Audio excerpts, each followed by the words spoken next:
नमस्कार दोस्तों, स्वागत है आपका आपके अपने चैनल रीति रिवाज इंडिया में, जहां हम बात करते हैं भारतीय संस्कृति, हिंदू धर्म और उससे जुड़े रीति रिवाजों के बारे में। आज हम बात करेंगे कि स्त्री के 16 श्रृंगारों के विषय में। क्या होती है स्त्री के 16 श्रृंगार? क्या इन्हें वाकई में करना ज़रूरी है? इन्हें क्यों और कब करना चाहिए? इन्हीं सब प्रश्नों का उत्तर देंगे आज हम अपनी इस विशेष वीडियो में। भारत में प्राचीन काल से ही 16 श्रृंगार करने की परंपरा रही है। 16 श्रृंगार करने से न केवल स्त्री के सौंदर्य में चार चांद लग जाते हैं, बल्कि वो अंदर से भी अपने आप को और अधिक आत्मविश्वास से भरा हुआ महसूस करती है। क्योंकि सुंदर दिखना दूसरों को आकर्षित करने के लिए नहीं होता, बल्कि अपने आप को और अधिक प्रसन्न रखने के लिए होता है। ये खुद से प्रेम करने की एक निशानी माना जाता है। और दोस्तों, सुंदरता केवल तन की नहीं होती, मन की सुंदरता के बिना तन की सुंदरता का कोई मतलब नहीं। इसलिए किसी मांगलिक कार्यक्रम, त्योहार, व्रत इत्यादि होने पर हम मन को पवित्र रखने के लिए या मन की सुंदरता के लिए ईश्वर का पूजन करते हैं, और तन की सुंदरता के लिए हम इन मौक़ों पर 16 श्रृंगार करते हैं। इस तरह से हम न केवल ईश्वर को धन्यवाद देते हैं, बल्कि खुद से भी एक वादा करते हैं कि ईश्वर, जैसा आपने हमें बनाया है, हम उसके आंतरिक और बाह्य रूपों को हमेशा मेंटेन रखेंगे और इसे और बेहतर बनाने का प्रयास हमेशा करते रहेंगे। तो आइए आज तन की सुंदरता के बारे में बात करते हैं, जो कि होती है 16 श्रृंगारों से। शास्त्रों के अनुसार प्रथम श्रृंगार है उपटन लगाना। उपटन से न केवल हमारी डेड स्किन निकल जाती है, बल्कि त्वचा में एक नई चमक और निखार आ जाता है। उपटन कई तरह से बनाए जाते हैं, विशेष तौर पर हल्दी, चंदन, दूध, सरसों का तेल, गुलाब जल इत्यादि को मिलाकर उपटन बनाया जाता था। आजकल बाजार में रेडीमेड उपटन बने बनाए मिलते हैं, जिनका प्रयोग करके एक स्त्री अपनी सुंदरता में चार चांद लगा सकती है। सुहागन का दूसरा श्रृंगार माना जाता है स्नान करना।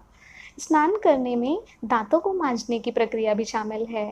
प्राचीन काल में स्नान करने के लिए दूध, दही इत्यादि का प्रयोग किया जाता था, और वर्तमान में तरह तरह के बॉडी शावर जेल बाजार में उपलब्ध हैं, जिनकी मदद से स्त्रियां अपना सौंदर्य और अधिक बढ़ा सकती हैं। दोस्तों, स्त्री का तीसरा श्रृंगार होता है साफ और उजले वस्त्र धारण करना।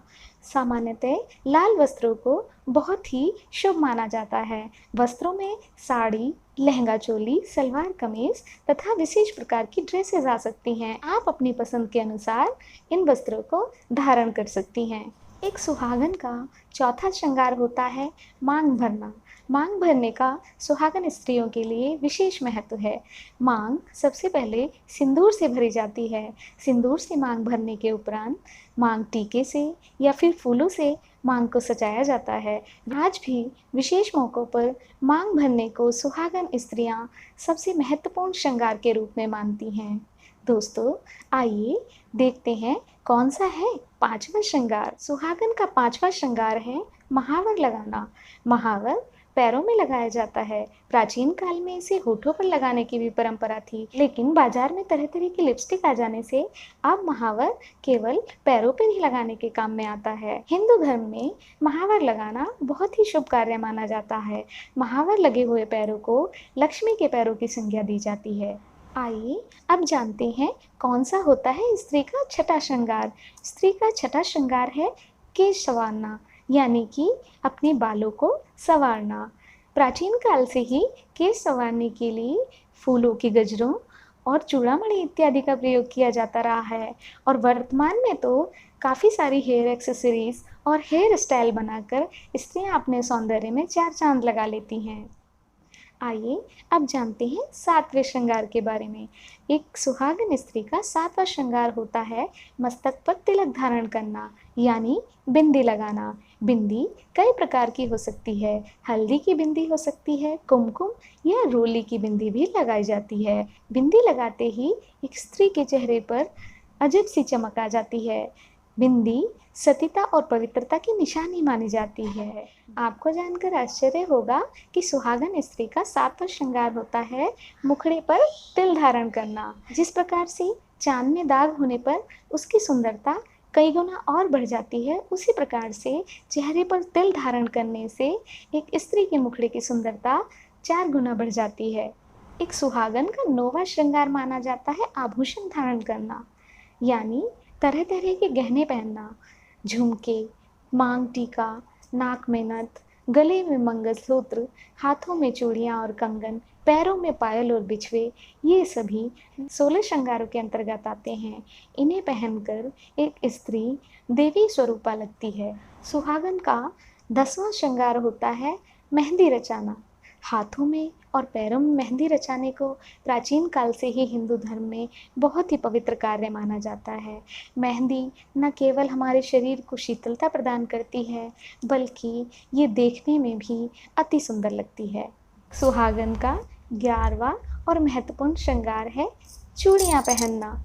चूड़ियाँ सुहाग की निशानी मानी जाती हैं और विशेष तौर पर हरी और लाल चूड़ियों को बहुत ही शुभ माना जाता है। जब एक सुहागन स्त्री घर में चूड़ियाँ पहनकर घूमती है, तो उसकी खनखनाती चूड़ियों से लगता है जैसे घर में अन्नपूर्णा का वास हो।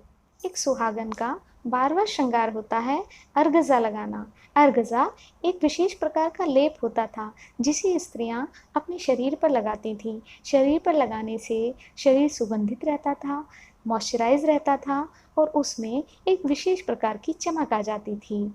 आज अलग-अलग तरह के बॉडी लोशंस मार्केट में उपलब्ध हैं, जिनका प्रयोग करके स्त्रियां आज इस श्रृंगार को कर सकती हैं।